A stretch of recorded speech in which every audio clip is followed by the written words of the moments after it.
Look, I will be blunt, not brief. This may be the wrong time for brevity. Deal with it. It's possible that there will be one less member of the greater off-road race community come the end of November this year. Someone could die because of their involvement in the Baja 1000. Dead, gone. Will that be you? And you'd say, of course not. No way, that stuff happens to other people.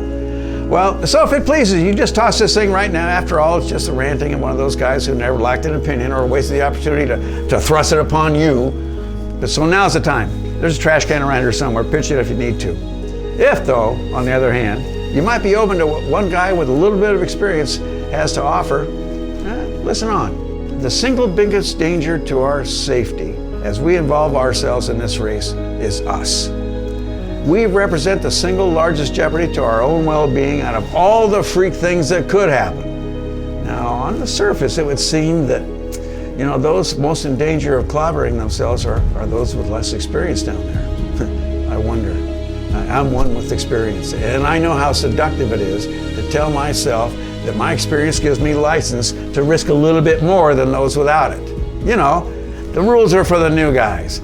I can compress time frames. I don't need to eat. I don't need to take a nap. And if I follow this stupid overloaded truck all night, I'm gonna miss my deadline. The best of them all, I've got great lights. I can see past all 6 vehicles ahead of me, and I can take them all in one pass. So, you know what? This race is one long son of a gun. And all drivers are gonna feel the pressure to drive past sunset. I mean, it's a given, it's a must. You're gonna have to do that.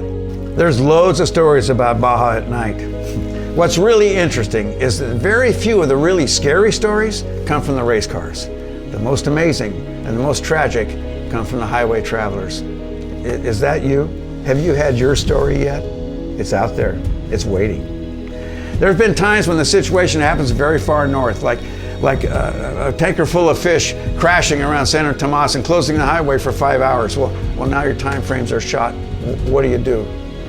The history of what goes on and how we deal with it is not something that you should take lightly. Motorhomes crash. People fly, land, and suffer. Tractor and trailer rigs roll over and burn. A pickup full of drunk locals veers over the line and smacks a perfectly good Bronco with chasers in it. It's not a case of will it happen, but it's really a fact that it will happen. Now, to whom, we don't know.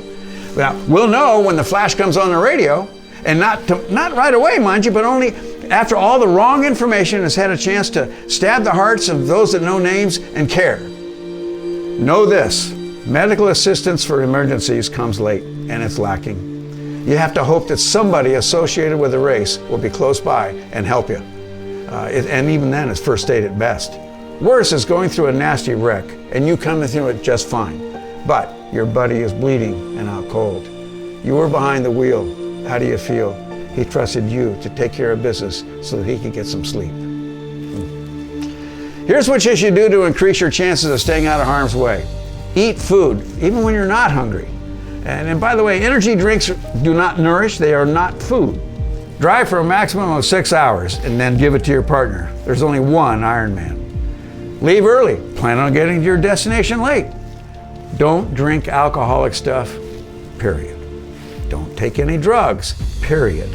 And then ask yourself, are we important enough to the people in that race car that they're gonna feel good about us getting maimed, trying to catch them? Ask yourself, would I do this if my kids were with me? Now, think about the great time you're gonna have when you get back home. Think about what a great feeling of being involved in the toughest off-road race in the world and getting back to tell the tales. And also think about how those at home are going to patiently roll their eyes while you tell one of your stories. Think about how proud of yourself you're going to be when you hear about someone else going through a disaster of some sort and you realize that you did things the right way and you made it through the danger successfully. It may sound corny, but think about how happy your mom or your dad or wife or son or daughter and brother or sister, and yes, even your kids. Think about how happy they're going to be when you talk to them after you are all home, safe and sound. You've just had the adventure of a lifetime and you're back, wagging your tail, your mouth's going like a duck's butt, telling everybody about what an experience it was. Well, I'm going to the Baja 1000. I'm going to have a ball. I won't forget a moment, and it'll be the biggest, baddest damn race ever, and I'm coming back from it.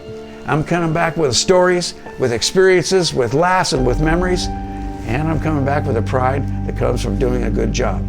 What about you? Life is a one-lap race.